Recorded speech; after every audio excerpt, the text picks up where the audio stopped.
વડોદરાની મધ્યમાંથી પસાર થતી વિશ્વામિત્રી નદીમાં આ વર્ષે ભારે પૂર આવ્યા બાદ ગુજરાત સરકાર જાગી છે અને વિશ્વામિત્રીનો વર્ષોથી અભરાય પર ચડાવી દેવામાં આવેલો પ્રોજેક્ટ ફરી શરૂ કરવાની કસરત શરૂ કરી છે। ત્યારે આજે વડોદરાની મુલાકાતે આવેલા ગૃહ રાજ્યમંત્રી અને જિલ્લા કલેક્ટર ખાતે બેઠક યોજી હતી। વડોદરામાં આવેલા વિશ્વામિત્રી નદીમાં માનવ સર્જિત અકલ્પનીય પૂરના કારણે રાજ્ય સરકાર દોડતી થઈ ગઈ છે। વડોદરાના પ્રભારી અને રાજ્યના ગૃહમંત્રી હર્ષ સંઘવી ફરી એકવાર વડોદરામાં આવેલા પૂરની પરિસ્થિતિ અંગે મુલાકાતે દોડી આવ્યા છે। ટ્રેન મારફતે વડોદરા આવીને સીધા કલેક્ટર કચેરીએ પહોંચ્યા હતા, જ્યાં ઉચ્ચ અધિકારીઓ પાસેથી પૂરની વિગતવાર માહિતી મેળવી હતી। ઉલ્લેખનીય છે કે ગૃહમંત્રીની વડોદરા ખાતે આ ત્રીજી મુલાકાત છે। કલેક્ટર કચેરી ખાતે વડોદરા જિલ્લામાં પૂરને લઈને પૂરની રાહતની કામગીરી માટે જે કોઈ અધિકારીઓની નિમણૂક કરવામાં આવી છે એ તમામ અધિકારીઓ સાથે સાથે વડોદરાના ચૂંટાયેલા સૌ પ્રતિનિધિઓ આ બધા જ લોકો જોડે ખાસ કરીને સ્વચ્છતા, સ્વાસ્થ્ય, કેશડોલ્સ અને ઘર વખરી માટે જે સહાય આપવાની છે તેની રિવ્યૂ બેઠક આજે એક રાખવામાં આવી હતી। પહેલા ફેઝની અંદર રિવ્યૂ બેઠકની અંદર ઘર વખરી અને કેશડોલ્સ માટેની જે બેઠક હતી તેમાં ખાસ કરીને વડોદરા મ્યુનિસિપલ કોર્પોરેશન વિસ્તારમાં આવતા 64,360 પરિવારોને કેશડોલ્સ આપવામાં આવ્યા છે। વડોદરા ગ્રામ્યમાં 20,610 પરિવાર સુધી કેશડોલ્સ આપવામાં આવ્યા છે, જે આજે સવારે 8 વાગ્યા સુધીનો આંકડો છે। કુલ મળાઈને વડોદરા જિલ્લાની અંદર 84,970 પરિવારોને કેશડોલ્સ આપી લેવામાં આવ્યા છે।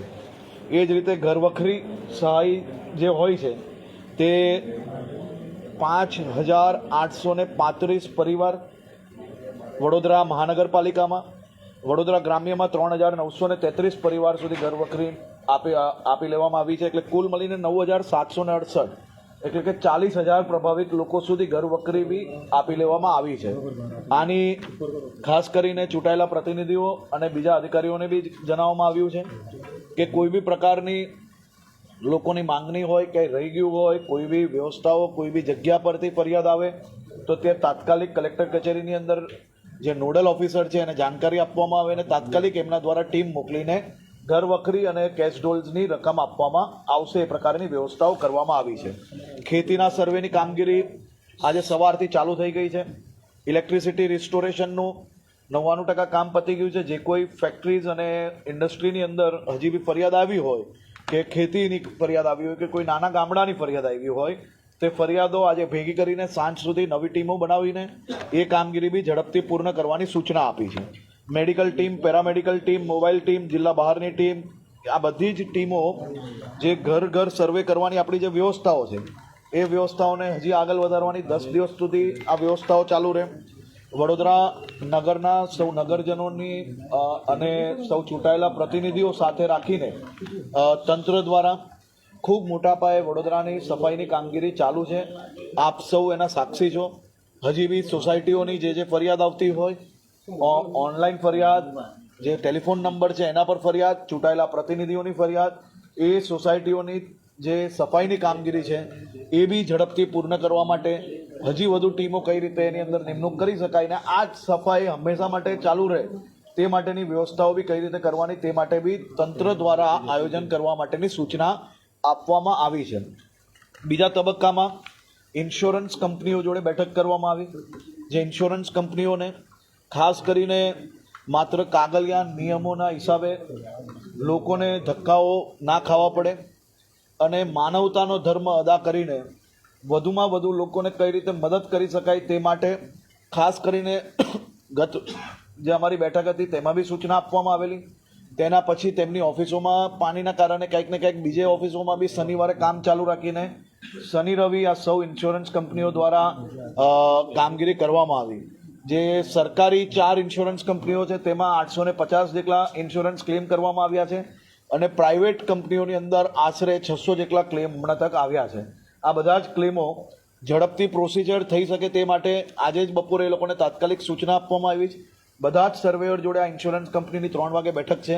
4:30 વાગે ફરી એકવાર અમારા શહેરના વડોદરા શહેર જિલ્લાના મુખ્ય 5 ચૂંટાયેલા અને સંગઠનના પ્રતિનિધિઓ સાથે સાથે 5 થી 10 જે મુખ્ય સંસ્થાઓ છે, જે એસોસિએશન્સ છે એના બી પ્રતિનિધિઓ એ બેઠકમાં હાજર રહે અને એ બેઠકની અંદર કોઈકને જાણે કે ગુમાસ્તધારાનું લાયસન્સ એક્સપાયર થઈ ગયું હોય, રિન્યૂ ના થયું હોય તો એ ઝડપથી કઈ રીતે થઈ શકે, જેના કારણે ઇન્સ્યોરન્સની એમની તકલીફ ના પડે. ઇન્સ્યોરન્સની કંપનીના મુખ્ય લોકોને જે સૂચના આપવામાં આવી છે એ પ્રકારે કોઈ બી પ્રકારનું અનાજ બગડેલું હોય અને ઇન્સ્યોરન્સનો સર્વેયર આવે ત્યાર તક રાહ ના જોવી પડે, તે પ્રકારની વ્યવસ્થાઓ કઈ રીતે થઈ શકે, વિડીયોગ્રાફી ફોટોગ્રાફી જે કરીને એને કઈ રીતે અલાઉ કરી શકાય તે માટેની બી વ્યવસ્થા કરવા માટેની સૂચના આપવામાં આવી છે. આજે સાંજની બેઠકમાં સૌ સંગઠનો અને ચૂંટાયેલા પ્રતિનિધિ, ભારતીય જનતા પાર્ટીના અધ્યક્ષ અને બધા જ લોકો સાથે બેસીને આજે આ વ્યવસ્થાઓની બેઠક કરવાના છે. સાંજે 4:30 વાગે બાલુભાઈ અને વિજયભાઈ બેવ જણ હાજર રહેશે અને તમામ લોકોની જે તકલીફ છે એ સાથે રહીને પૂર્ણ કરાવડાવશે. સાથે સાથે ત્રીજા ફેઝની બેઠકની અંદર સૌ ઇન્ડસ્ટ્રીઝ, સૌ અનાજની દુકાનો ચલાવતા હોય, કોઈ રિટેલ એસોસિએશન્સ, એવા કમસે કમ 15 થી 20 એસોસિએશન્સના લોકો જોડે મારે બેસવાનું થયું છે. એમાં ઇન્ડસ્ટ્રી કોરિડોર હોય કે પછી નાની નાની દુકાનો ચલાવતા હોય, આ તમામ લોકોને નાના મોટા એમના જે પ્રશ્ન આવ્યા છે, એમનું જે સજેશન આવ્યું છે એ બધાને જ ખુલ્લા મને અમે બેઠકના શરૂઆતમાં જ કહ્યું કે કોઈ બી પ્રકારની શરમ, કોઈ બી પ્રકારની ચિંતા રાખ્યા વગર તમારા મનમાં જે કોઈ પ્રશ્ન હોય એ આપ ખુલ્લા મને કહી શકો છો.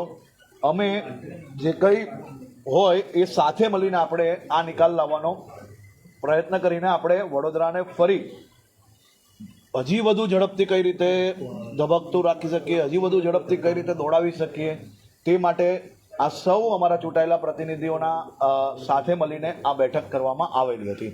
આ સૌ એસોસિએશન્સોએ ડિટેલ ચર્ચા કરી છે. સૌ વડોદરાના પ્રતિનિધિઓ દ્વારા વડોદરાને વધુ ઝડપથી દોડાવવા માટે વિશ્વામિત્રી પ્રોજેક્ટને ઝડપથી એક્ઝિક્યુશન કઈ રીતે કરી શકાય તેના માટે કાલે મુખ્ય પ્રતિનિધિઓને ગાંધીનગર બોલાવ્યા છે. એનું પ્રેઝન્ટેશન જોડે જોડે એના માટે ચર્ચા કરવાના છે. એના સિવાય મુખ્ય પ્રતિનિધિઓ દ્વારા જે અહીંયાની બીજી માંગણીઓ બી જે આવી છે એ માંગણીઓ બી લઈને કાલે ગાંધીનગર આવશે. ગાંધીનગરમાં આ બેઠક થશે. આજે સાંજે હું ઇન્સ્યોરન્સ કંપનીના જે ઝોનલ ઇન્ચાર્જો છે એની જોડે અમદાવાદમાં બેઠક કરવાનો છું.